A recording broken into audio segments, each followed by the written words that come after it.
मुझे एक बात बताइए, अगर कोई व्यक्ति किसी के पास इतनी उसकी पॉकेट अलाउ नहीं करती है, जिस तरह से आजकल फलों का और आलूओं का भाव बहुत तेजी से बढ़ गया है बाजारों में, एक आम व्यक्ति की जेब से बाहर हो गए हैं उन्हें नवरात्र रखने भी, तो अगर उनकी जेब अलाउ नहीं करती है, उनके पास ऐसी कोई सामग्री नहीं है, माँ को प्रसन्न वो किस तरह से करें? माँ तो भाव की भूखी है, क्योंकि गरीब के घर में भी माँ है, धनवान के घर में भी माँ है और मध्यम वर्गीय जो परिवार उनके घरों में भी माँ है।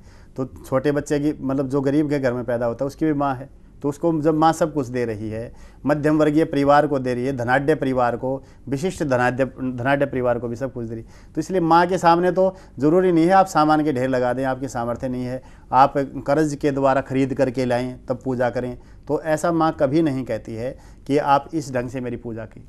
माँ को हर अवस्था में अपने बच्चे वो धूल में घूम रहे हैं, कीचड़ में सने हुए हैं, तब भी बच्चे को हृदय से लगा लेती है माँ।